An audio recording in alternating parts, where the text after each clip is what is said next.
Okay, show of hands. How many people in the audience think that photographic evidence of UFOs and aliens is good evidence? You're in for a surprise. Okay. Now, not that we don't love good pictures of aliens or videos, okay? But our next speaker is going to speak about all of this kind of stuff at length. One of the things you need to realize is what really constitutes good evidence, as opposed to things that a good picture of UFO is cool. Doesn't prove anything, really, okay? So critical analysis of the evidence is a very, very good thing. Our next speaker is a specialist in this kind of thing. And back in the day, when I say back in the day, like I'm kind of old but not really that old. I don't act old. So I have an infantile brain. But anyway, if you go back 31 years when this conference started, for instance, there were no digital cameras. Everything was film. And the only way you could analyze that type of evidence was put it under a microscope, blow the picture up, and look at the negative. We always wanted to have the negative so we could look and see if there was a little wire in there. And you can do some enhancement kind of stuff and figure out if it was a fake. But it wasn't. It was pretty laborious during that time. Well, now, I would dare say that almost everybody in this room has a computer powerful enough to do very sophisticated analysis of photographs. You probably all have digital cameras. This is the most amazing thing to our business in the world right here, where we have high-resolution cameras in our pockets. Now, if you're a real photographer, you won't like this. But you think about this. Everybody has a cell phone. We can take video and pictures all the time. The photographic evidence of these days is preponderous with UFOs and alien kind of stuff, okay? But on the flip side of that, we also have ready access to very sophisticated software at an affordable price that will allow you to fake the most sophisticated things, not unlike what some of the people in Hollywood do. Our next speaker is one of those folks.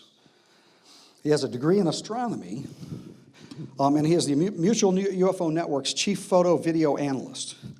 He is the CEO of a company called FX Models.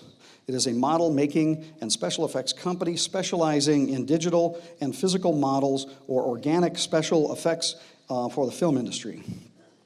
He has an extensive work history in the film and television arena, appearing regularly on a number of networks.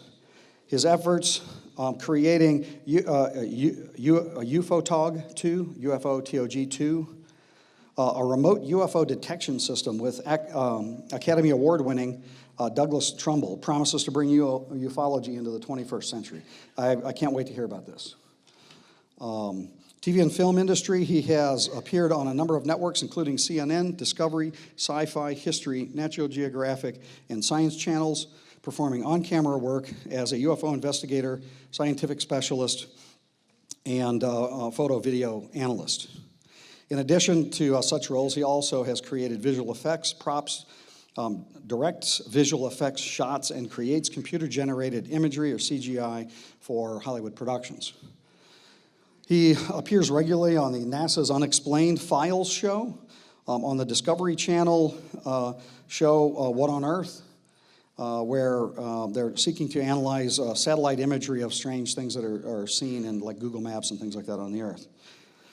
Yeah, currently, FX Models has teamed up with Academy Award-winning producer and director Douglas Trumbull to create major science fiction films and television series that explore humankind's place in the universe.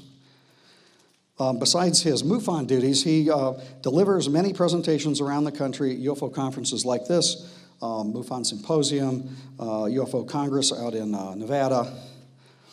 He also put together a team of top U.S. scientists who are working together with the UFO-TOG pioneer Douglas Trumbull to create high-end autonomous ground units to search for evidence of extraterrestrial presence, potentially using crowdsourcing methodologies. This is very cool high-level stuff. Currently, he is working on a book, taking his knowledge of astronomy and applying it to the subject of exoplanets. And he very much feels that the science behind discovering the exoplanets and understanding them and taking readings from them is our best bet at finding real and honest-to-God proof that life exists out there in the universe. Because the SETI signals, the radio signals we've been listening to for a long time, there's a couple of problems with that. So, and he's going to talk about that quite a bit. So in support of the quest for extraterrestrial life, he originated and operates the Sky Tower live stream from the John Zach Memorial Observatory, located currently in Connecticut. Is that right? Cool, you're only a couple hours from me, so we need to talk. This live broadcast on clear nights brings the wonders of the universe to people worldwide, and viewers and living participants are taught about the origins of the stars, Earth, and planets, learning about exoplanets and science. This is very cool. I've spent many hours staring through a telescope. That takes a special kind of patience and understanding to do that. To have professional astronomers doing this for us and putting it over the internet, that is fantastic stuff. So, like I said, he's got a degree in astronomy. He spent decades capturing hundreds of thousands of images of many kinds of sky phenomenon, using a diverse range of photographic gear ranging from small cameras and backyard telescopes to large multi-million-dollar professional telescopes and large research observatories. He operates the John Zach Memorial Observatory in Connecticut, and this observatory is being readied for full automation online use and will be moving to Arizona in the near future to take advantage of the full dark skies that exist out there once the system automations are set up. So this is very cool stuff. Join me in welcoming Marc D'Antonio, sorry.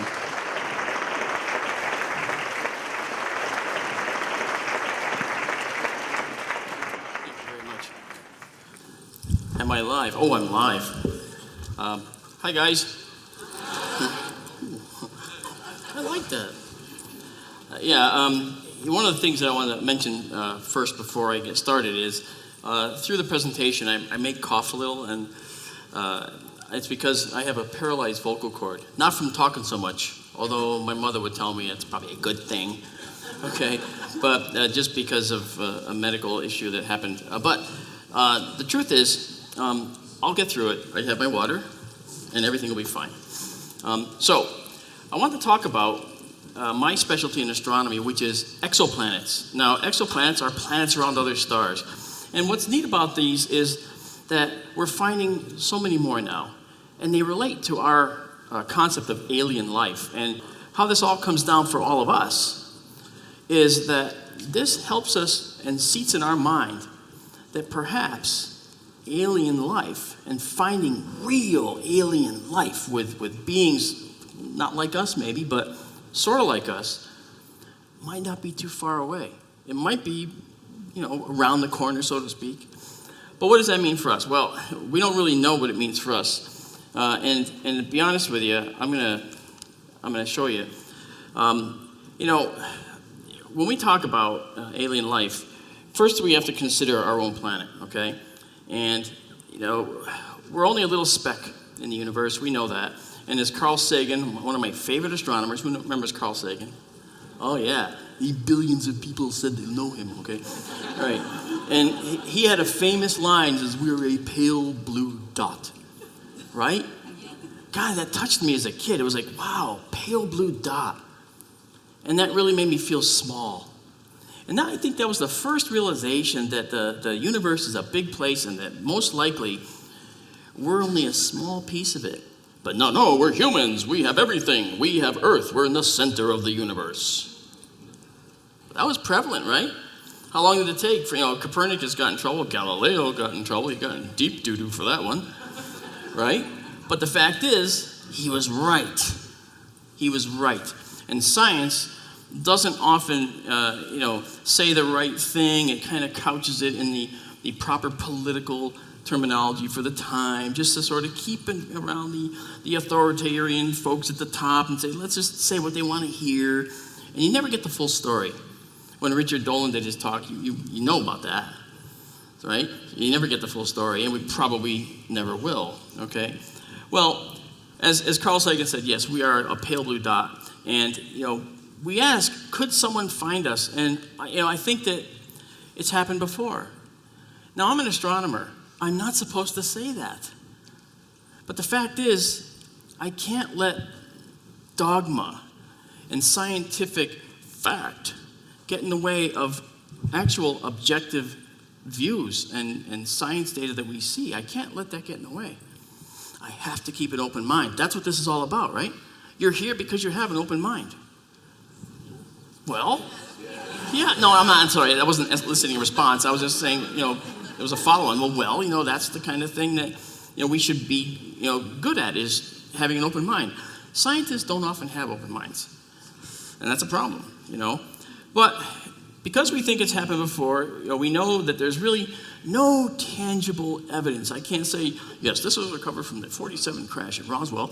It's a piece of metal that is not from this Earth. Here, you can prove it. There's nothing like that. Oh, there's people that say there is, and then they discover, well, no, that was just a fake piece of thing. They tried to hoax us. Everyone's out for the dollar, it seems, when they're trying to do the hoaxes, and that's whatever. That's not me. I have a thick hide. I don't care what people say about me. I do, really, don't hurt me. But the fact is that I don't want to say something stupid, okay? I want to maintain scientific reason, scientific accuracy. I am the voice of reason, I hope. That's all I can say, based on what I know. And then I project a little beyond my science. So we have circumstantial evidence that indicates that maybe we've been visited before, okay? And here's just one case. In the Kimberley region of Australia is the myth of the Wanjina. The Wanjina are rumored to have come from the sky, live under the water, but have full mastery of the water, so they could manipulate the water. Now, the Wanjina myth goes on to say that there were 2 boys that tortured an owl to death. Who knows about owls and aliens and about that crossover, that potential? For those that don't know, there's many times in an abduction case, for instance, where people will be, in their minds, implanted with a screen memory, a false memory for what they encountered.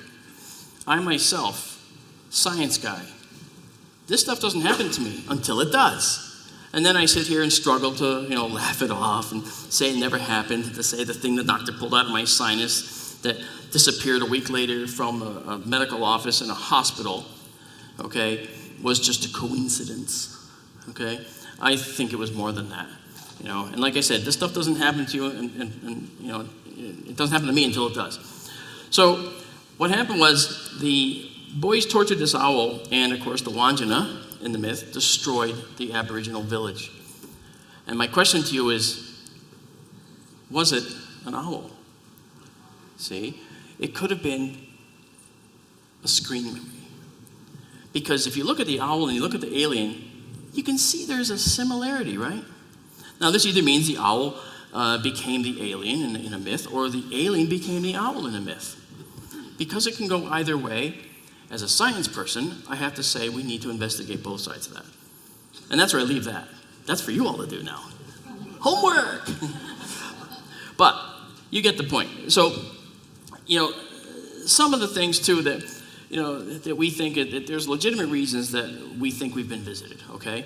And one of the things we can do is this, right? We can find other places like us. Why do we do that? We don't know what to look for, do we? We only know how to look for a planet like ours, because we don't know what kind of life forms might exist on a planet not like ours. But this is what we do. We start with what we know, and then we push the envelope a little. I tend to push the envelope first, and gets me in a little trouble with colleagues, but you know what? I don't care, all right? I'm not a wacko. I use science to make my determinations, and science alone is what you're going to walk away from this talk with, and you'll be armed with information you didn't have before that's going to help you greatly moving forward, I hope, all right? So if we're looking for other Earth-like worlds, one of the things we do is we have to define what Earth-like means. Well, Earth-like means it's a planet that's in the habitable zone around the star, right? It means there's liquid water on the surface, and it means that the star is stable. If the star is stable, that helps greatly, and turns out that the universe has time in abundance, and stable stars a billion. Well, many hundreds of billions, actually. Actually trillions if you count other galaxies. But, so, what's a habitable zone? A habitable zone is that place around the star where it's not too hot, not too cold. You all know this, right? Some of you. And it's a place where liquid water can exist on the surface of the planet. And for us, that is at 1 astronomical unit, which is 93 million miles from our star, our sun. Okay? And that is sort of a happy place. As it turns out, and there's a little side note, so I'll go over here on the side. Side note, the Earth may not be the most habitable planet as it turns out. Oops. Yeah, it turns out that according to a habitability index, the Earth may actually be high, but not the highest. There are super habitable, that's the word now, super habitable. Earth is not super habitable. Earth is habitable. But the super habitable planets may not have skin cancer because maybe the ultraviolet rays are not existent in that particular atmosphere. It blocks out more radiation. Whereas here you deal with melanomas and skin cancers. I had one right here I had to get removed. Okay, it took the brain too, but I think that's why I'm like I am. But so we have this problem that the Earth may not be the most suitable place. All right, and that's fine because we evolved into it. So we don't know any different. But we're finding planets now that are better than ours, okay? So habitable zone is now a question. You know, are there zones that are a little less habitable that we can survive in just fine? Are there zones that are way better than our habitable zone, where we are? Our distance from the sun is just so. It turns out there's other stars that have that have planets that are in that super habitability place. I want to be there. You know, we all do. So anyway, the other thing that, as I mentioned, is we need liquid water. We are born of the water. Your body is made mostly of water, isn't it? Oh, you're that guy. I'm kidding. I've done that so many times and been the idiot who says, oh, I hope I'm not that guy, and then I was. So don't feel bad. So we are born of the water, and what happened is when we evolved out of the water, all right, we actually kept the ocean with us. That's why we have salinity. Think about that.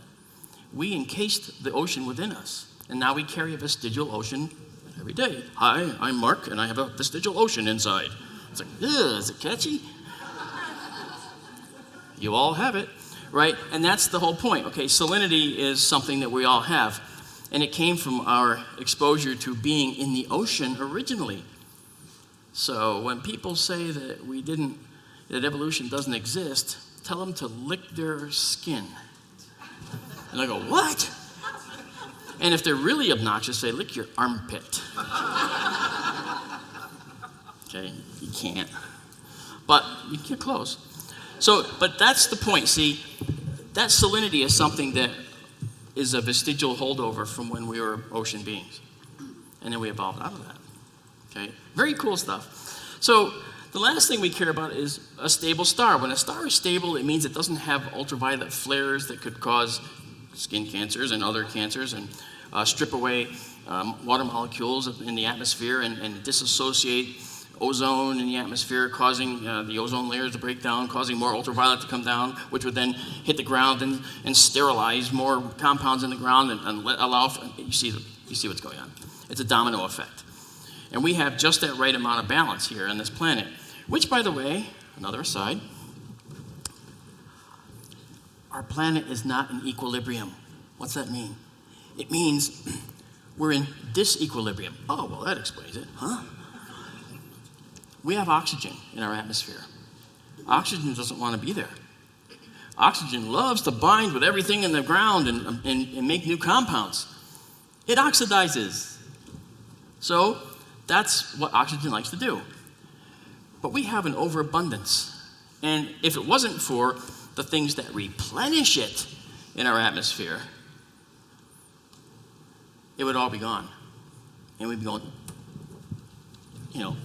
not fast. I mean, it would be, probably 100 million years or more before we even notice a big change. Although scientists are now, the latest study I read in a geophysical journal showed that oxygen levels on Earth are declining. Too many people breathing? I don't know. But what it really is, most likely, is one of the microcycles. I have a log of oxygen from when the Earth was formed all the way to today. Obviously, it's down low when there's no atmosphere. Then you get an atmosphere and you get a little oxygen, climbs up to a peak somewhere in the dinosaur times when they had big dinosaurs because big oxygen was available. And then it declines over time. And then we get in this little, period of this stuff. And we're in one of those. Right there. So maybe it's going down a little, then it'll go up a little. Same thing with carbon dioxide. They're making such a big deal about carbon dioxide because it's important, I know. Right? It's a greenhouse gas, so we're getting hypercritical about it. But it's in this phase. It's doing this. It's fluctuating quite a lot. So we don't know yet. We need another 20, 30,000 years of data before we can say definitively that we are causing the carbon dioxide change. I mean, that's not denying global warming or climate change. That's just saying that science dictates that we look at this in a different way, in a proper way. And we're not looking at it in a proper way right now. And so, and that's the environment of the Earth. We're all familiar, and I'm very happy here. I'm very happy. I don't want to leave anytime soon, thank you. So, but that said, we want to ask the question of, well, our star supports life here. What other kinds of stars can support life? Well, then there's this diagram, which you'll look at and say, what is that? What is that? Okay. This is called, you'll like this, the Hertzsprung-Russell diagram. That's right. It's the HR diagram. What's that? Well, honestly, the Hertzsprung-Russell diagram, I wouldn't blame you for not knowing it. Edgener, Hertzsprung, and Henry Norris Russell developed this diagram when they noticed that stars that were kind of like our own, they actually followed this little pattern down this diagram. And those were stars that were doing normal hydrogen fusion. That is, normal stars, like the sun, right? Hydrogen made into helium, ultimately. Okay? That's normal hydrogen fusion. And that's what this little trail is. And they called that the main sequence, which you see labeled there. All right? And then they assigned it a Roman numeral 5V to indicate that it's a dwarf. Why dwarf when the star, our sun is 865,000 miles across? That's no dwarf. That's big. It's a lot bigger than we are. But then there's big blue stars that are so large that if you put them where the sun was, they'd go all the way out to Mars. And some will go all the way out to Jupiter. That's huge. All right? So then you have these different stars, which are, end-of-life giants. When the stars die, they actually tend to swell up. Our sun will do that too. Take comfort. It'll happen in about 5 billion years. Okay, not 1 week. Okay, and when it does that, it's gonna, eat up Mercury, Venus, and Earth. So exoplanet science is in its infancy, but guess what? It's gonna be the prime mover moving forward. I promise. Okay, because when we get to the point where the sun's dying, we're gonna have to get out of here. We're gonna have to move off this planet, and we're gonna have to find a place. And that's why we're looking for other worlds like ours. Now, science has analyzed the star diagram and the different types of stars. They are here, O, B, A, F, G, K, M. This is how we talk about the spectral class. And it relates to temperature. The highest temperature stars are on the left end of the diagram, and they're actually bright blue. And the coolest temperatures down here are the M stars, all right? And that's a spectral class. And the Roman numeral that you see, we call that the luminosity class. Don't even worry about that. Just remember this. Oh, be a fine girl, kiss me. Believe it or not, that's how I learned it when I was getting my degree. That's how it was taught. I had one female student in there, and she said, what do I say? Guy? Oh, be a fine guy. Kiss me, right? And she's like, oh, yeah. No one even bothered to say, can't you think of anything better than that to say? Imagine grown astronomers, and this is what we look like. We're real, okay? Can you imagine you're in your offices in academia and you say, oh, be a fine girl, kiss me. And it'd be acceptable. Sorry. Well, anyway, that said, okay, that has actually, that ubiquitous class lineage down there is something that we work with every day. And that really does make a lot of sense in the end. And we talk about it in terms of temperature. And that's really all we care about, temperature. That's what that's for. Okay, so now, studying the temperature and the nature of these stars out in the universe, we've made a decision that turned out to be made and then undone almost immediately. But that decision was that stars that are A class, these here on down, okay, could probably support planets. It was actually, they thought, well, A stars on down would support planets with more likelihood as you got farther down the scale of there being planets. That's turned out to be true, okay?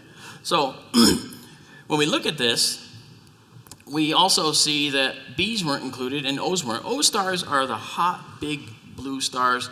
These only live for about 100 and 200 million years. And then they go boom. And when they explode, they return a lot of things to the interstellar medium that we'll talk about in the next slide. And I'm not going to make you relive your high school chemistry, I promise. Okay?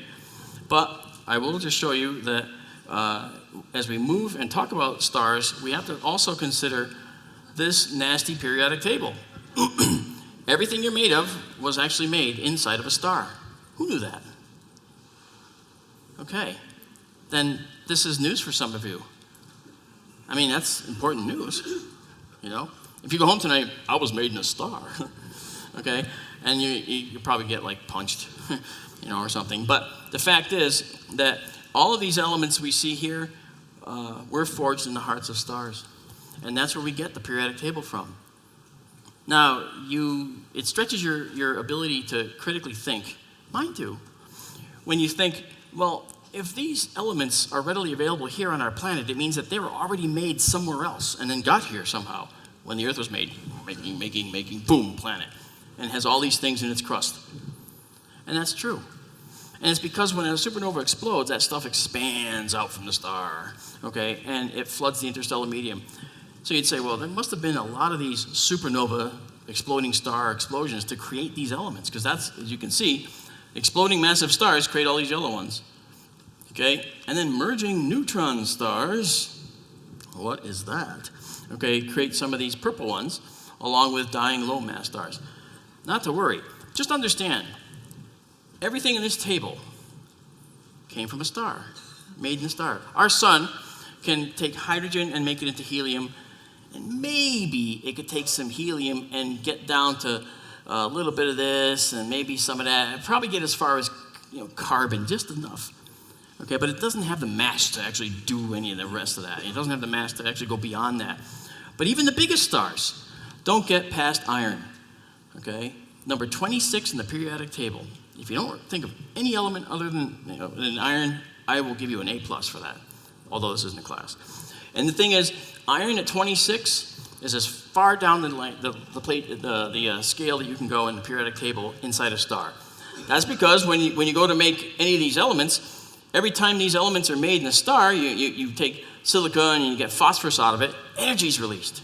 You take phosphorus and make sulfur, energy is released, okay? But you take manganese, all right, and you go into iron, energy is absorbed. It takes more energy to fuse iron into something beyond iron to, like, get cobalt, okay? I meant iron to cobalt, not magnesium to iron, sorry. But if you go from iron to cobalt, and you go to make that cobalt, it takes more energy than the star gives off. So the star, from an equilibrium point of view, can't do that. So this iron just sits there in the core of the star like a rock in your throat. And it's an annoyance. And over time, that rock gets bigger. And finally, when the star is, burning other materials to make all these other ones before it, in shells around that core. All right, they're working around it, and we'll get around it, don't worry, that core's fine, let it just sit there. And these things percolate outside, making all these new elements. But then it runs out of fuel to make all these new elements out there. And the star just says, uh-oh, I can no longer push out. And gravity's been trying to crush it the whole time. So it just goes boom! And that causes a supernova. And that's what we see throughout the universe. And it liberates a lot of these elements to the interstellar medium. So that's where you come from. Yeah, I know, but that's the truth. I didn't say science was always exciting. So the question is, though, well, we want to look for planets elsewhere. What do? Okay, well, we launched the Hubble Space Telescope, okay? The Kepler Space Telescope. The Hubble was before. The Kepler Space Telescope, and the Kepler was launched back in 2009, right? And it has a curved sensor that you see here. And for those that are saying, why is it curved? It's to do that. It's to correct for what's called the Petzval field curvature. I know, it sounds cool, but you know what? Look it up. It's a cool thing, but it's why it's curved. It has to do with focus and how rays focus on a sensor when it's like in a telescope like that.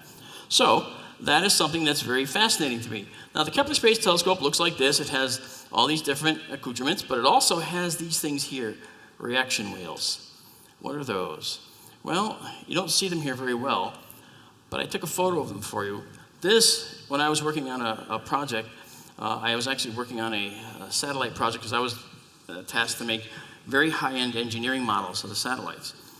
And this was out in Arizona, and I'd fly out from Connecticut like every 2 weeks. I'd get out there, I'd have a nonstop from Hartford, Connecticut to Phoenix. I'd leave at 6 in the morning, I'd get there at 9:15 or 9:30 in their morning.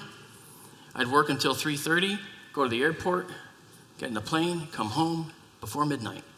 And then I'd go, did I see cactus today?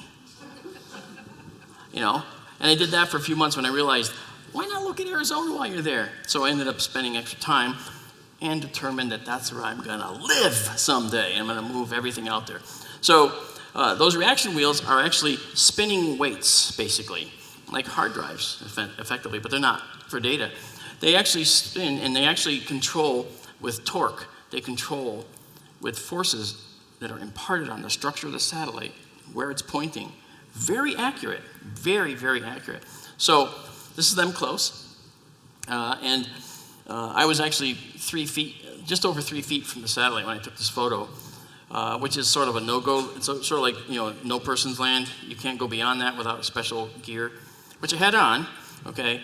And that's the gear right there. This little cable that I'm wearing right there, that goes down, and you attach it to this little rail, and it drains all the electricity off your body so you can get close to the satellite. I watched the guy get fired because he didn't plug in, and he got within 2 feet of the satellite.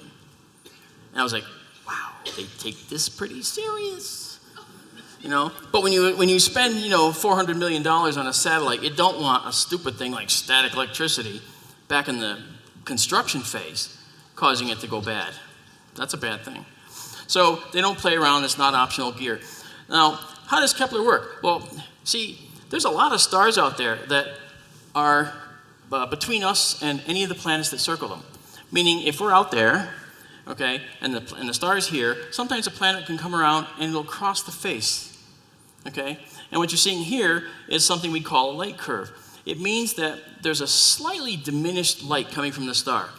And just so you know how slight that is, this is exaggerated by about just under 1 million times. So the Kepler Space Telescope has an extreme capability to measure these very, very small amounts of shift, okay? And now, to give you an idea of where all these many planets we've found, thousands, okay, so far, you stretch your arm out like this and make a fist, and no, that's not like, okay, this is looking at your fist. If you close one eye and just figure the area that your fist is covering in the sky at night, that's about how much sky we're looking at to make this determination for all the many planets we've found up there, okay? And it's all in the constellation of Cygnus the Swan. A summertime constellation just glides overhead in August. It's beautiful. The Milky Way goes right through it. And that's where we saw these squares all represent programmed star locations, many of them that they searched. So it's neat how it turned out. But they found nearly 2,000 exoplanets immediately, and then they found several thousand more candidates, okay? And then the Kepler had an issue, okay? The Kepler had an issue, which was that those reaction wheels I told you about, 2 of them failed, and it can run on 3. So Kepler was done, kaput. Except there was an engineer who said, wait a minute, the sun has radiation pressure, and this is how they talk, exactly this way. And it pushes on the satellite body, and we can use that as a force. We'll make it a fake reaction wheel, and then we just reprogram the other ones to work with it. And lo and behold, it worked. And Kepler was rejuvenated as K2, all right, K number 2. And that's the mission for Kepler now. And you'll see later what I mean by its success rate. But there's other ways to find planets, and what you do is when you see a Kepler transit, that's called, where it transits in front of the star, the planet, you also have to confirm that that works, that that's real. So to do it, you actually look for things like a radial velocity change. What is that? Well, if a star, and let's say this was a planet and this is a star, as the star and the planet are going around, okay, they're going to go around each other, and the star is going to shift a little. Here's the planet, okay, and the star doesn't look like it's moving much, but my hand is. If I take away the planet, you see the star is still doing this little bit of movement, okay. That movement, if it's this way, right, coming towards you, going away from you, coming towards you, going away from you. As it comes towards you, the light is going to get shifted toward the blue end of the spectrum. And as it's going away, it gets shifted toward the red. And that's called the Doppler effect. All right? Remember the Doppler effect? You've heard it whenever there's a train that goes by. You know, that increase in the pitch as it comes towards you and the decrease as it goes away. In light, it looks like this. It's a color. The light turns toward the blue a little and then turns toward the red when it's going away. So you see the Doppler effect is an intrinsic property of physics that we can actually use. With the Doppler effect for sound, it's the sound that shifts. But with light, it's light that shifts. So this is the way we confirm that there are actually planets out there. Next, we have other ways to find planets. Direct imaging. This is the very first ever photograph of another solar system. Very first. And I talked to Dr. White, Michaud, up at Mauna Kea.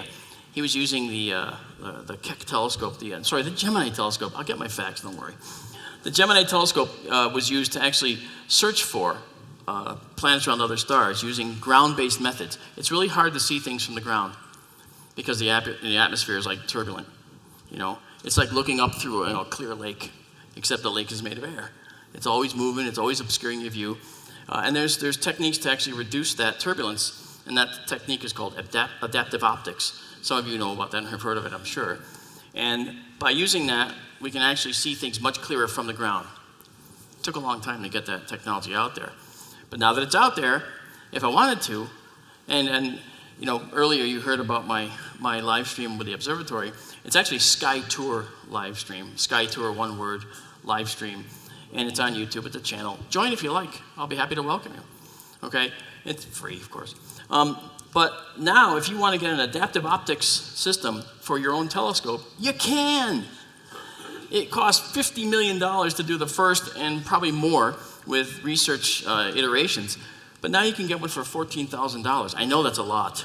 Trust me, I wouldn't buy one. Okay? But think about the order of magnitude down which that price has fallen. Okay? It's crazy. Crazy. So direct imaging is one way that we see planets as well. And then we can confirm that they're there. The other one is called astrometry, and astrometry is actually measurement of positions of the star. Remember I showed you the star coming toward you, going away from you, coming toward you, going away. Well, if you measure the star when it's like here, okay, then you get one reading. But then it comes around, it goes here, take another reading. You have this little minuscule movement it's made. It's the most error-prone. It was used way back in the 1800s and earlier, and it wasn't very accurate then. It's not very accurate now. Okay, but it's a measurement tool. It's older, it's not often used, but it can be used. We also have gravitational microlensing. Have you heard of this? Okay, microlensing is actually pretty simple on the end of it because it takes a property of light that not many people realize. Light has I won't say mass, but it has a form of mass. It can be bent by gravity. Yeah, that's pretty cool. Okay, so if you have a source star way far away, and this is the star you're looking at, and it has a planet going around it. As the planet's going around it, the planet's own gravity can bend the light as seen of the distant star. And what that does is if it's a black hole, say this was a black hole, okay, the extreme effect of the gravitational lens is you get like a ring. And it looks, this star here ends up looking like a ring in space. And it's not, it's actually a gravitational lens. That's what happens actually. There's simulation programs you can get that will actually show you how this looks. It's so cool. But that's one way that we look for the stars, for the planets. And where are they? Well, they're in the Open Exoplanet catalog online. You can go there and get it. Or if you have an iPhone, you can go to Hanno Raines. I've talked to Hanno, great guy. This is Hanno's application. He actually has an application for the iPhone, which allows you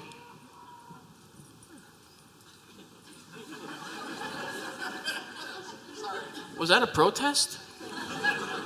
I'm only kidding. That's fine.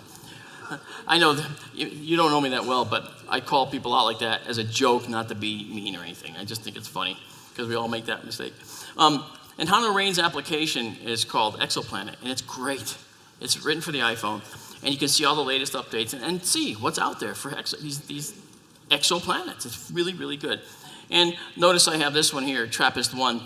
TRAPPIST-1 is a very small red star down in the M's. Remember the M scale, that scale, on the spectral class scale? It's down in the M's, and all the planets around it are closer to the star than Mercury is to our sun.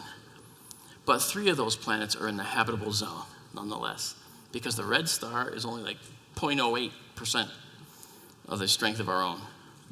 So it's almost like it's only a little bit bigger than Jupiter. And it's more sensible to talk about Jupiter and its moons than the sun and its planets when we talk about TRAPPIST-1. And since then, we've found several other systems just like it. I mean, now, the most plentiful planet we find is around these M stars, because M stars are the most populous star in the whole universe, and you can't see a single one of them with your eye. They're all too faint. They're all too faint. But nevertheless, M stars turn out to be the goal for us to locate all the planets, because it's probably around an M star where we're going to find another Earth. We've already found a few. In fact, we found one of those super habitables around one of these M stars. It's amazing. So, just because of the K2 mission, from January of 2015, these blue dots all represent planets that were found, okay? These yellow ones represent planets that were found after July of 2015. Why is this boring graph important? Well, notice we got Jupiter over there. This is size. Okay, there's Neptune, and there's our Earth.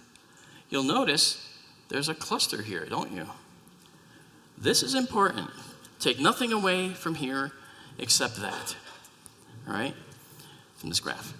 That's important. It shows us that we're able to find planets the size of the Earth. We've not been able to do that before. This is new. See, we're improving. Now, this is cool. So, the Spitzer Space Telescope was launched in 2003, and this is an infrared telescope. It looks for heat, right?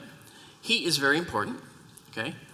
And residual heat around a star is something that would tell us, all right, that there's something else there. And we've looked for that something else many times.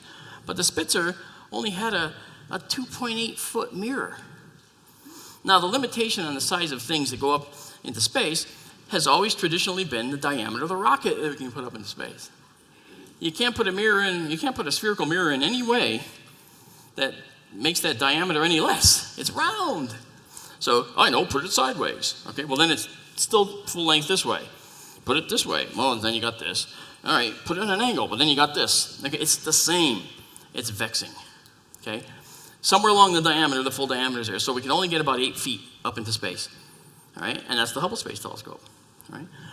But the Spitzer had a lot of instrumentation, but we made a change, and that change was that we, besides being able to use Spitzer to look at some of the exoplanet atmospheres, which is very critical, find oxygen, find an overabundance, something's replacing it. That something's probably life. Yeah, that's what we want. But then we did this. We came up with the James Webb Telescope. That mirror is 21 feet in diameter. Well, how do we do that? Well, it's faceted. It's got little segments. And these little segments all unfold in a little pattern. So you can launch this giant mirror into space and have all this capability up in space. It's the first time, 2020, that's when it's going up. Okay, this diamond-shaped thing down here, which looks so odd, that's actually just a sunscreen. It blocks the sun because this telescope is looking at very, very faint infrared radiation, okay, heat. So, this is important. 21-foot mirror versus a 2.8-foot mirror, our capability is going to skyrocket in the infrared. And we're going to know, maybe this telescope, in just a couple years, is going to give us the answers we've been seeking. I love it. I'm very excited about it. Now, current estimates do vary, but there are perhaps 25 million to as many as 10 to 20 billion habitable worlds that are Earth-like in our galaxy. Oh, by the way, there's 2 trillion other galaxies. That's just a little fact. So, do you think we're alone? No way. Okay? And most scientists will agree that we're not alone. They disagree, though, when we say, but are they here? I say yes. They say no.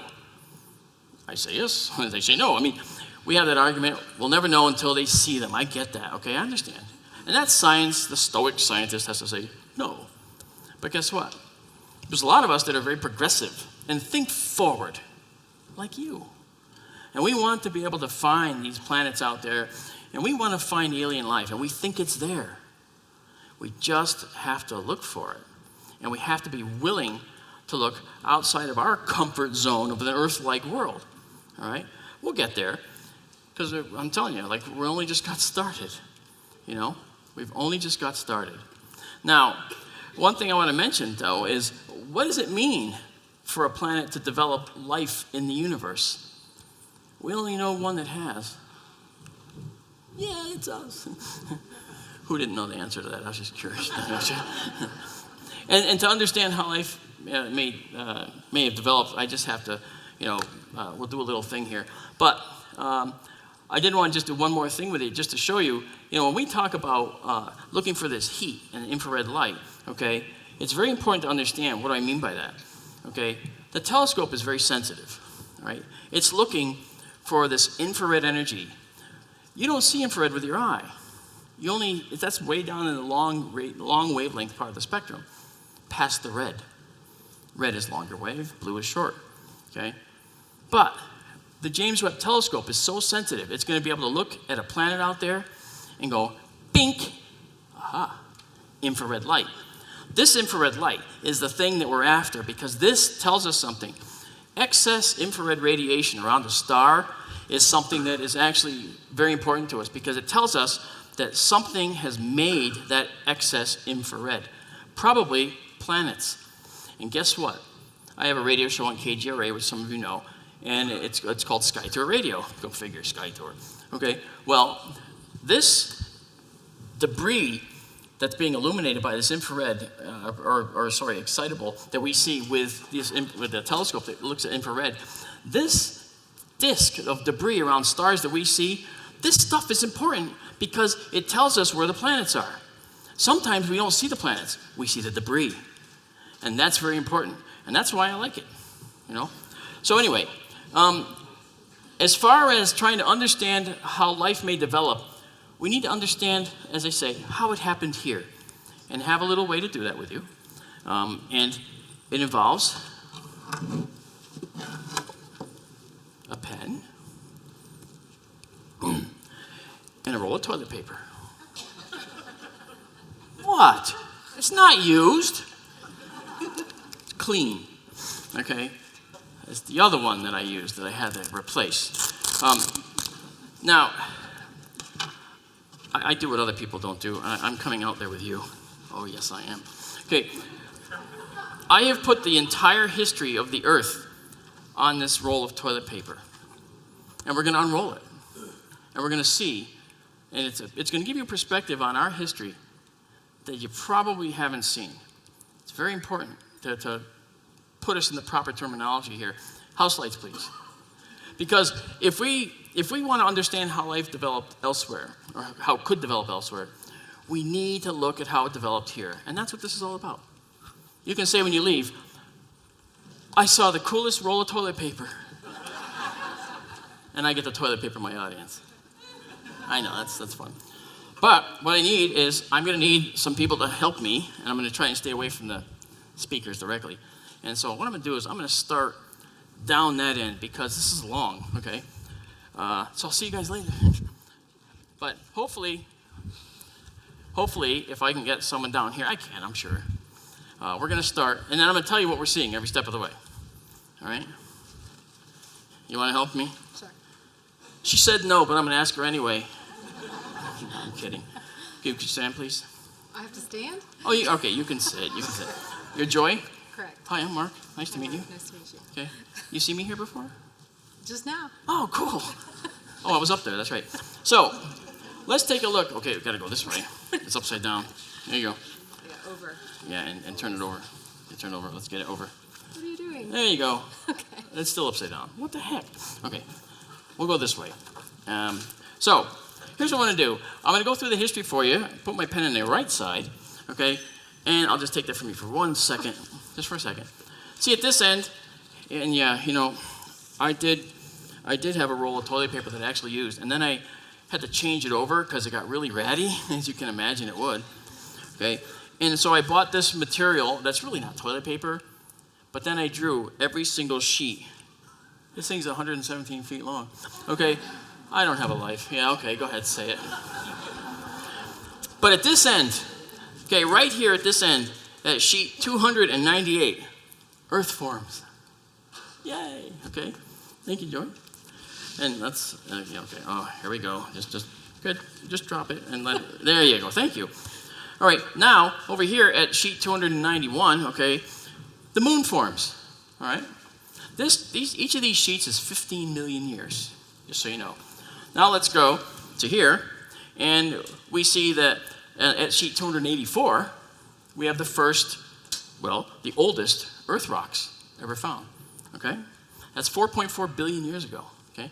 That's 4.6, 4.4, okay? So, keep going. Well, there's one. Formation of the atmosphere. What does that mean? Well, the Earth was mostly molten back then, but the fact is, when the Earth was molten, it was still outgassing. And the Earth has gravity, so that gravity was retaining the vapors that were being exuded by what was going on there. And they were volcanic in nature, yes, all right? But that's what was happening. So that's 4.2 billion years ago when the atmosphere first started to form. I love this. I hope you understand. I mean, I know it doesn't come across. So we keep going now. We move. Okay. Can I ask you to help me with this? Can you hold that right there? Thank you. What's your name? Herschel? Herschel? Nice to meet you. Did I meet you before? I don't think so. Maybe another symposium or something. Last life. Good one. That's also the last conference. All right. Oh, I missed one. Let's come back. Let's rewind history a bit. All right. So here, okay, early bacteria, this is like the most important one. I almost missed it. Early bacteria, cyanobacteria, these blue-green algae. These are still around now. Who knows blue-green algae? Of course. These are the little carbon dioxide gobblers. And we had a lot of volcanic carbon dioxide in our atmosphere, and then we ended up getting rid of it with this bacteria. And this was, way back, and I don't have a date on this, and there's a reason. Science currently is debating when this actually happened. Okay, I said, well, 3.2 billion years ago, and then we were told, no, 3.8, 3.2, 3.8, 2.7. Shut up. Okay, I mean, the debate is ongoing, and it does rage, believe me. But that's okay. Thank you, by the way. Keep in mind, that's where it is, right at Herschel. Okay, that's where the algae forms, okay? So now we keep going, okay? And, oh, that was a mistake, okay? Yeah, nothing happened there. Nothing you see here, roll along. All right, aha. Now, 2.7 billion years ago, there was a buildup of oxygen in our atmosphere. First time it was noticed. Look how long it is. I mean, that's substantial, okay? So we keep going. You're the lucky corner guy. All right. Thank you. And now we're talking about, I'll hold it so you don't have to do that. I don't want to bend. Now we're talking about 2.5 billion years ago. This was the Archean era and the beginning of the Proterozoic, okay? What?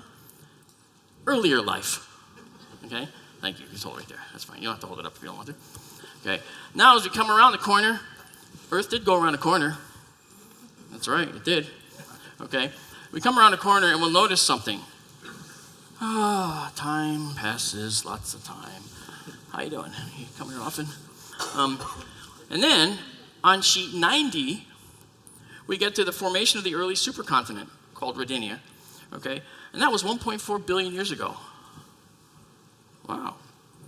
Okay, and all that time, by the way, at Herschel, okay, that's where those bacteria first formed to actually start creating oxygen for us. Crazy, huh? So we're still going. Oh, wait, what's this? Oh, yeah, thank you. Thank you very much. You're Lewis. Thank you, Lewis.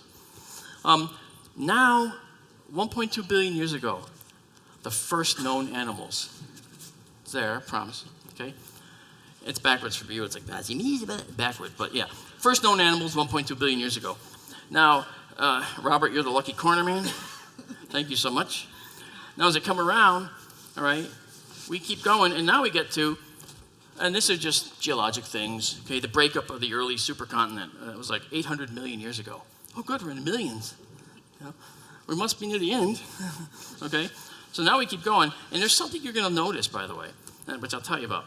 Now, first of all, sheet 45, okay? Early multicellular organisms. This was 700 million years ago, okay? Multicellular organisms. Took that long here, okay? Now, keep going. Oh, now we're getting somewhere, okay? 544 million years ago, early shelled organisms approached, came through. And that was the Precambrian breaking into the Cambrian era. Remember the Cambrian era in grade school and stuff? I remember the Cambrian trilobites and things like that. Yeah, I have a bunch of trilobites. I have a giant plate, weighs 50 pounds, and it has all these dead trilobites in it. Make it into a coffee table. Yeah. It's fake. It came from Morocco. Somebody faked it. I was destroyed, but that's okay. Then, from here, this is sheet 35, back on now to sheet 33 into 32, the Cambrian era ends. Cambrian era ends 510 million years ago, leading to the Ordovician fish. And then the early fish show up around 490 million years ago. And then, look, things are starting to accelerate. And then we have, oh, thank you so much. And then we have early plants, the early land plants. Significance, transition to land. Very important, okay? Early land plants. Look how long it took to get to the land. Land was always there, okay? 450 million years ago, and that led into the end of the Ordovician and into the Silurian period, which was 440 million years ago. And then we have the Devonian period after the Silurian, which was 408 million years ago. It's important, okay? I'll tell you why. In the Devonian, we had the first insects show up. Mosquito. Yeah, right? Mosquito. We hate those things. But they're critical to the life, to the ladder of life. So the first insect showed up right here in that whole length, okay? And then 340 million years ago, the first reptiles showed up. Wow, that's pretty crazy. I almost don't have to move now. And then 280 million years ago, Pangea is fully formed. Remember Pangea? Yeah. Well, it was fully formed right here, right at this spot. Okay. That carpet. Yeah. Okay. So it's fully formed here 280 million years ago. And then at this point, 245 million years ago, the Triassic era begins. All right. And the Triassic era ends, okay, right here, which was 208 million years ago. And that's when the Jurassic begins, all right? Now, as a little side note, I won't go back up there to do the side note, okay? This was 200 million years ago. This is when the Atlantic Ocean opened up, okay? So the Atlantic Ocean, here, okay? And then shortly thereafter, 180 million, 20 million years later, 180 million years ago, there were early birds and mammals, okay? And then early flowering plants, 150 million years ago. And then the Rocky Mountains formed 80 million years ago. Wow, okay? You gonna help me, John? Thank you so much. I think he's the last guy, too, because I'm at the end here, okay? Now, you'll see there's a lot of writing all of a sudden at the end here. Way more than we can actually put on here, all right? Because there's too much going on, too much happened. Actually, you can help me with that. Thanks, Todd. So we look at this. I'll get back to you shortly. I can't let you take it home, though, because you got to take the whole thing. Yeah. And it might get used the wrong way. Yeah. So at sheet 4, okay, sheet 4, the Jurassic period ends. This is when dinosaurs went extinct, right there. And this is where we are in this room today. See the difference in the length? Compare that to all that. What's it tell you about dinosaurs?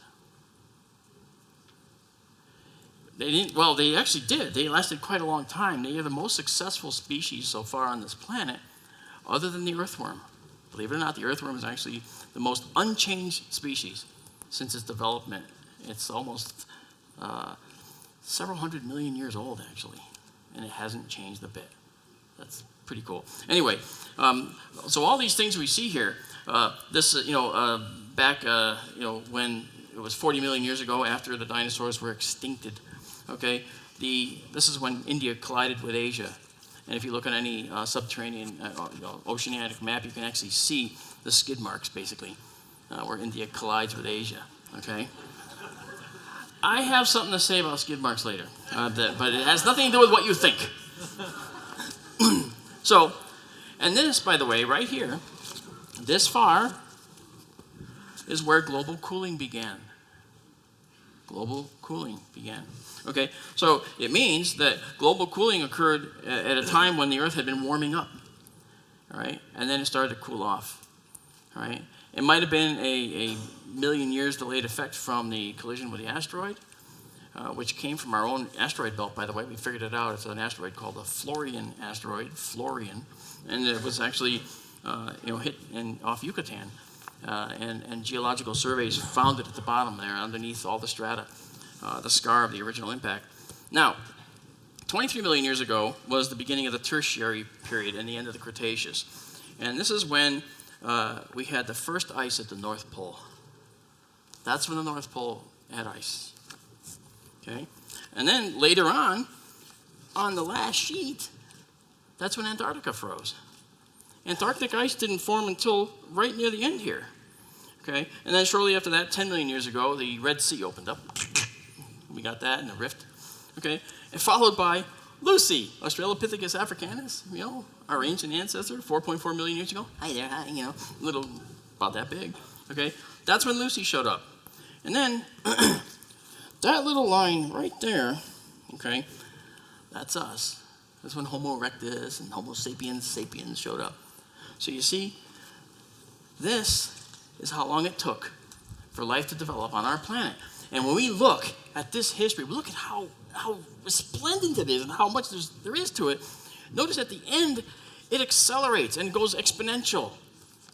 We expect to see the same thing elsewhere, all right? But I want you to get an appreciation for how long it took for us to develop here. And now you see, when we look at all these many exoplanets out there, some of them will have survived the death of their star and might have gone through this process and more. Some of them are just forming now and are way over there. And some of them are in the middle of their life right here, okay? And they're all fully mature. And some of them still will have life that just developed there. And that life could be intelligent. Now, intelligence isn't a foregone conclusion. It's a possible path, all right? And that possible path, and I can take that now. Thank you so much, John. And this is the hard part. Now I gotta put it back. All right. And I gotta take the roll. Yeah, thank you. I'm not gonna put it on now. But intelligence is just a possible path, and it's not a guaranteed destination for us. Thank you. But it's something, thank you very much. It's something that I think when we finally get out there into the interstellar arena, we're going to be able to find, you can just drop it right there, and I'll go get the other part of it. It's something that when we actually make a decision to go interstellar, we're going to find that we have life forms at varying levels of development. But you know that. You're thinking that now. That's why you're here. But some of those elements and some of those life forms are going to have found us. I'm convinced. Thank you very much, Joy. And when they do find us, thanks. When they do find us, they may or may not look like us. Now, I'm going to tell you this. I've made a little bit of in my analysis and my studies, I've actually, thank you so much. Okay. After you leave, I'll do that. So, in my analysis and studies, I've discovered something. And it's not a new thing, but it's something that I think merits discussion. And that is this. We're symmetric across the outside. The way we interact with our environment is symmetric. 2 arms, 2 eyes, 2 brains, hemispherical, 2 legs. Okay? This is something that is a template that the universe delivers automatically. Why? Because every life form on this planet has this symmetry. That's kind of important. And you don't see any vast papers on this axial symmetry, this bilateral symmetry we see. And some of you are thinking right now, wait a minute, there's only one heart, okay? And you're right. But that's internal. That's for the organism to interact with itself. For you to interact with your environment, you're symmetric.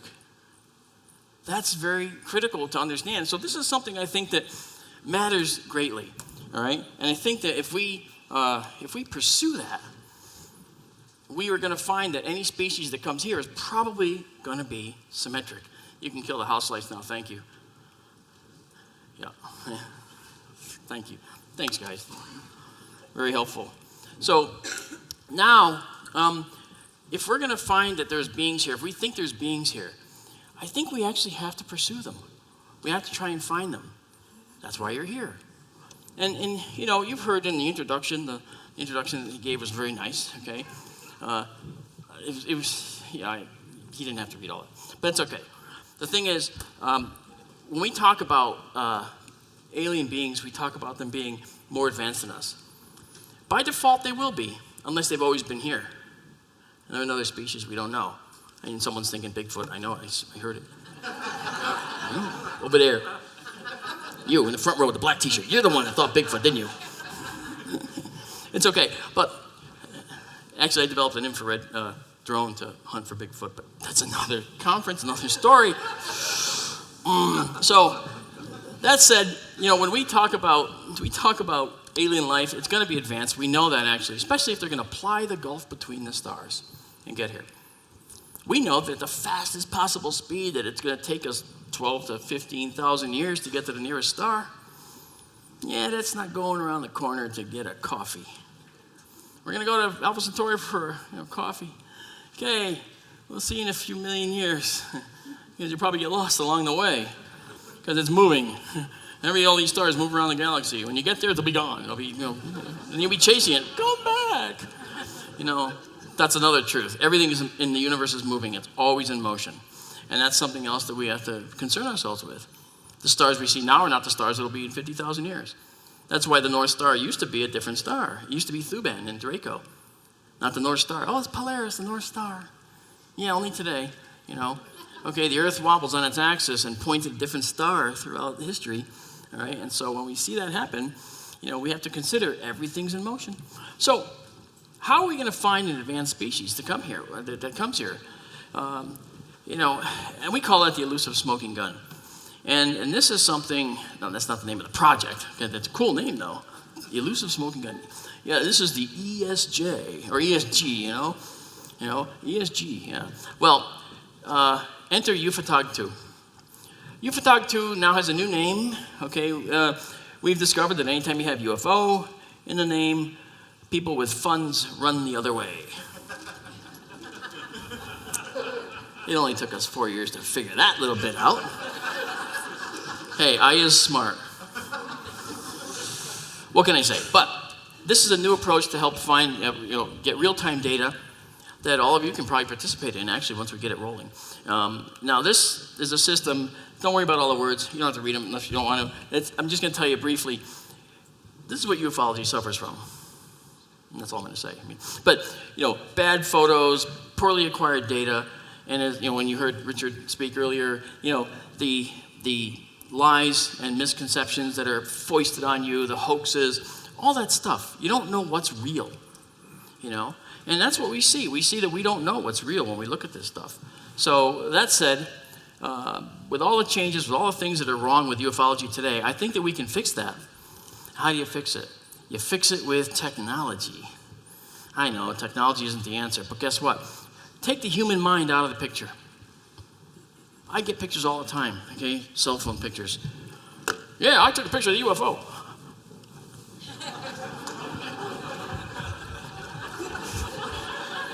That's gonna look funny on video.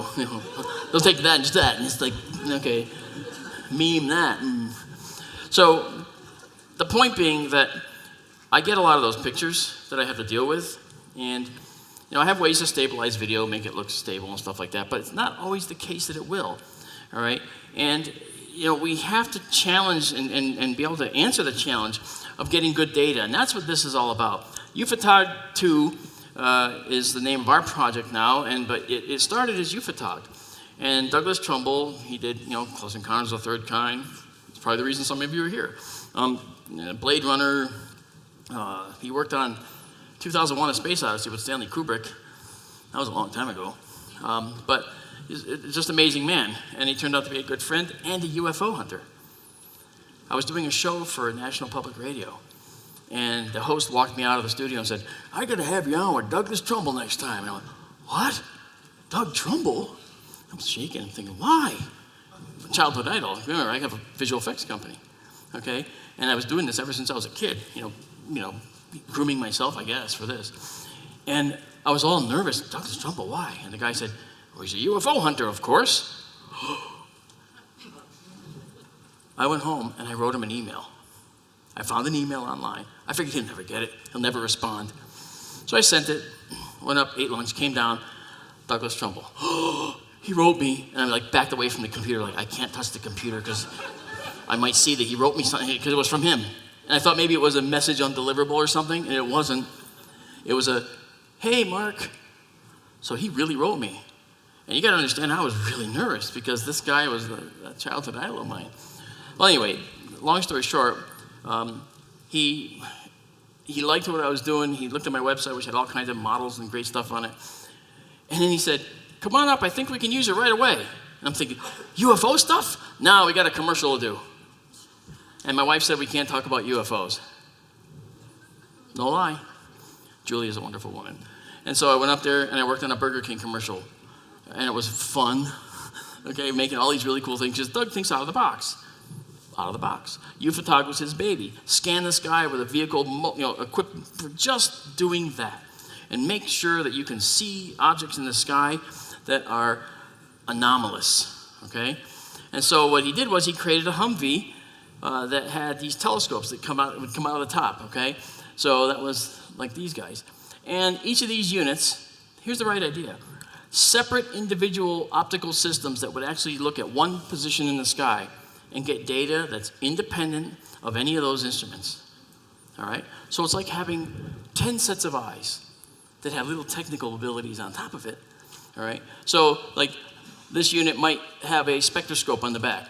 This unit might actually have a Gamma Ray Detector on the back if it's actually going to be acquiring focused data. This unit might have something else. This might be something else. And so that was the right idea. The only trouble was that this vehicle cost a lot of money, and so he couldn't actually deploy it except one at a time. And at $250,000 a piece, that was kind of a lot. And when I got to meet him after we talked, actually I should say after he kept me on, because during the Burger King commercial, I was tasked with making Oreo cookies that fling on these catapults. I might have over-engineered the catapult a little. And for my first test, first day on the job, first day, I met Doug. I tested this catapult. This is an aside.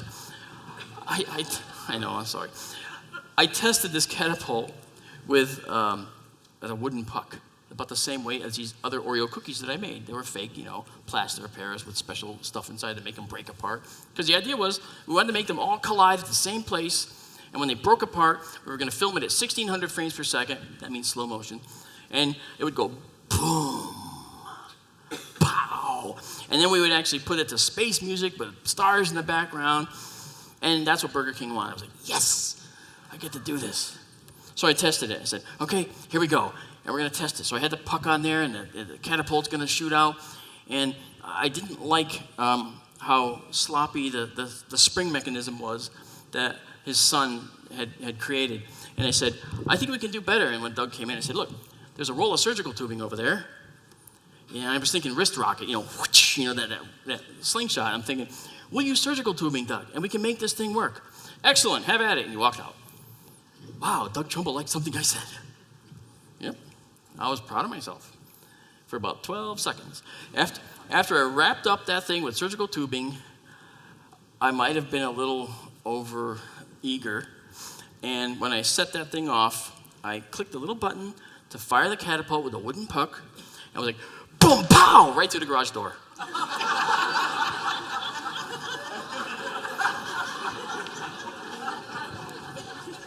I'm not lying. And then I hear someone yell, "What the boop?" And John, his son, said, "You are so fired." I said, "I am so fired."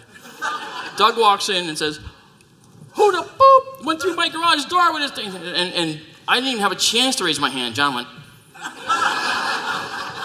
yeah, he knew his dad's wrath. And Doug looked at me and he said, "You're on the right path. Keep it up. Just tone it down a little." And I went, "Yes, sir."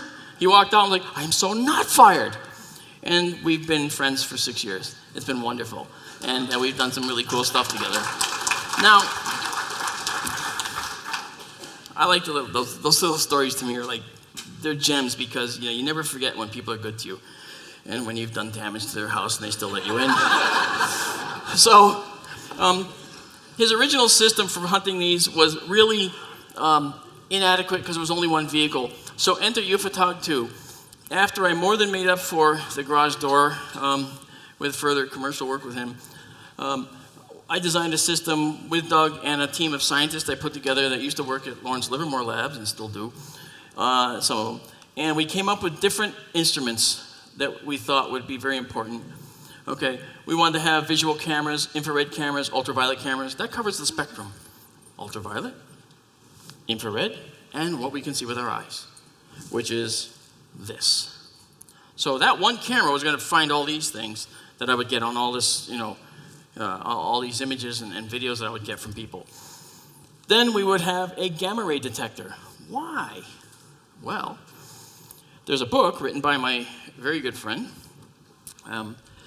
Bob Schroeder, and the book is called Solving the UFO Enigma. And Bob will be pleased that I'm giving him a little plug. Now, the book details how, within string theory, I'm not going to go into string theory, I promise. It'll be like empty seats. Wait, don't go! I'm just getting to the best part. And with string theory, he discusses how UFOs are actually particle accelerators. The round ones are creating these special, particles that allow them to shift out of our X, Y, and Z dimension, which all moves through time, okay, and go into this intermediate area called the bulk, all right? And then from there, you can punch into any other location in our universe quickly. So, if there's advanced alien life out there, and if they're using that technique, which is really the only thing available for a race that really is galactic in capability, then they're going to be giving off gamma rays. Now, the truth is the radiation they would be giving off is something called Hawking radiation, okay? But gamma rays are involved, and it's a lot cheaper to make a gamma ray detector. In fact, your iPhone sensor can detect gamma rays. Did you know that? There's an app on your iPhone that you can download to detect gamma rays. And it's okay. It's not the accuracy we would need, but the point is, look how mainstream what used to be far more expensive science has become. So we'd have gamma rays and a spectrometer to break up the light. It's the red, orange, yellow, green, blue, indigo, and violet. Roy G. Biv. Astronomer's best friend, Roy. Hey. So then we have a magnetic anomaly detector and electromotive force, which is electrical surges detector. And then this guy, a transponder decoder. What's that? Well, if it's a plane, it's going to have a transponder, and that transponder is going to give off a signal. We receive that signal, then we can just remove that item from contention and say that we don't care about it, all right? So the whole point is we want to generate really good data, and we also want to send it to our cell phones the moment we get a hit. How do we do that? Well, part of the way to do that is by using a special transponder like round-the-world sailors use. Existing technology. It's called SPOT. Like I have on my shirt from lunch, right there. Okay, let's cover it with a tie. Gotta wear a tie like that. The SPOT transponder rather, is something where you push a button and everyone on your mailing list gets an immediate GPS satellite bounce from your location, and it goes to a message on their iPhone or their Android phone and tells you where they are. Now we can tailor that message a little bit. Yeah, and what happens is we actually say which unit in the desert or wherever this is might have seen the specific thing, and then it gives us a clue as to what it is. And then we just send people out on the ground. Now, because I'm the chief photo and video analyst for Mutual UFO Network, mouthful, what we do is we have the MUFON field investigators who are going to be our boots on the ground, and they actually are happy to do that. And those people that are going to be involved are going to be very dedicated people, most are. And we'll be able to allow them to go out there and get the data in phase 1. In phase 2, we'll be able to dial it up and log into it. Okay, that's a power problem though, you see. We need battery power. So how would we get battery power? Well, you'll see shortly. And we're going to be able to take these units and deploy them in threes, okay? We call them triads, all right? And these triads will be about a mile apart.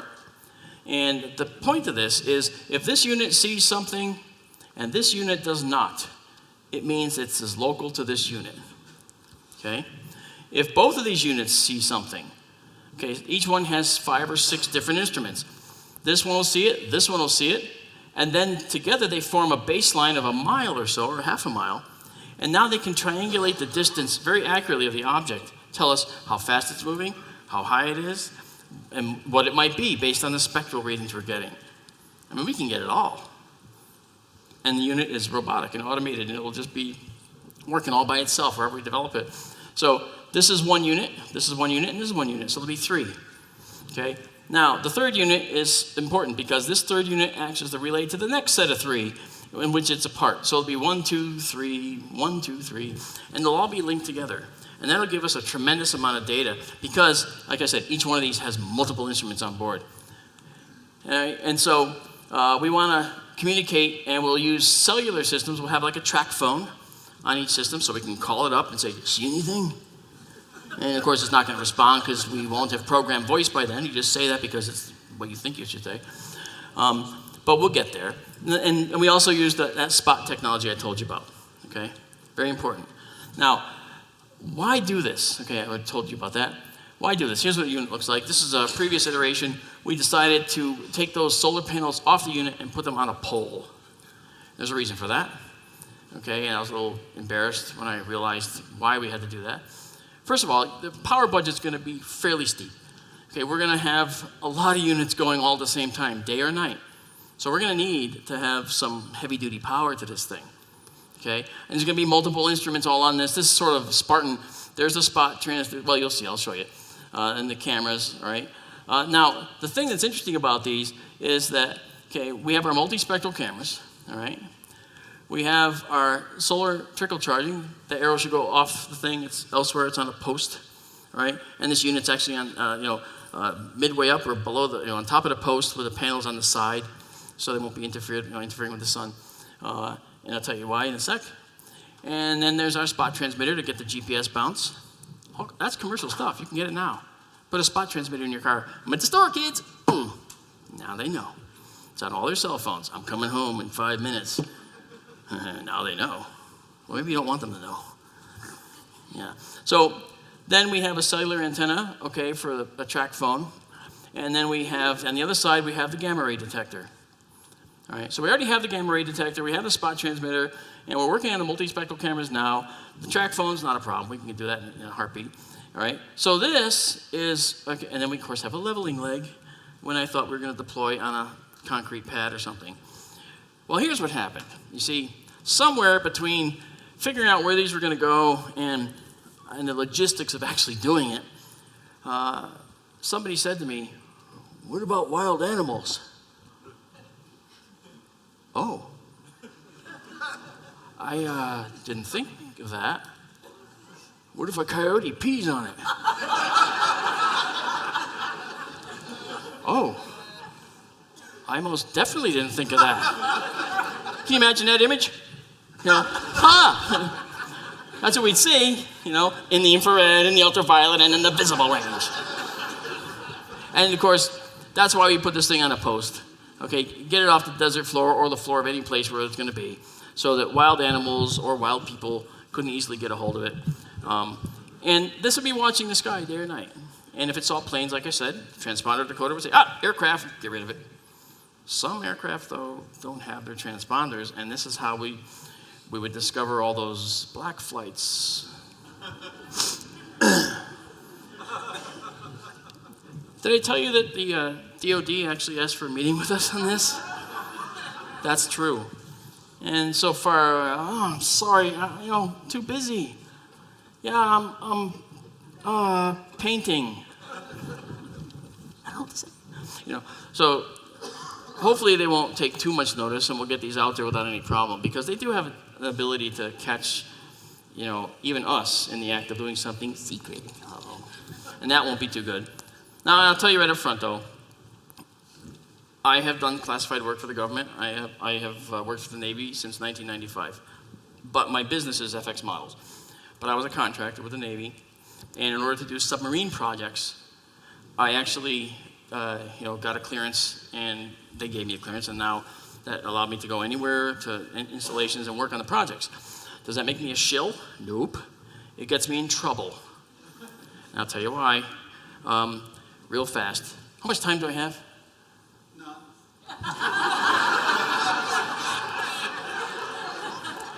Remember that guy that used to talk so fast you could barely understand him? Well, that's what I'm going to do now. So then I was on a nuclear sub as a guest for the Navy, and I actually was out to sea. It was the most fun I had being seasick. I don't mind telling you. And I ended up sitting in the sonar shack on the sub. Those of you who are familiar with subs know exactly what I'm talking about. And I ended up, listening to a dialogue between some of the officers and an object that they caught on the sonar. And that object in the sonar was something that was not a known object. And I had the option a couple years later of working for the Joint Chiefs on a project.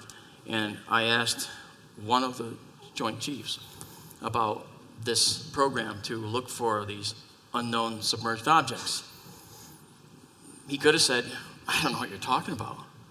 You're being an idiot. Or don't think, I don't know what you're talking about. He could have just said that. It's not the response I got. He said to me, I can't talk about that program, Mark, I'm sorry. Oh, you got a bathroom? I mean, it was really, really one of those moments. And I swear to you, I realized, wow. Now, I'm a science guy. And like I said, UFOs for me are just a alien craft from another civilization. They're not anything more than that until proven otherwise. But let's prove somewise. Anyway, right? That's what this is about. All right? And when we get the data, you say, well, some of you are thinking, what are you going to do with the data, huh? This is where it comes from. Yeah, watch. Now watch what he says to that. What are you going to do with the data? Here's what we're going to do with the data. We're going to give it to you. We're not giving it, keep it in mine. $50 and you can see that. Okay? We're not going to do that. This belongs to humanity. Thank you very much.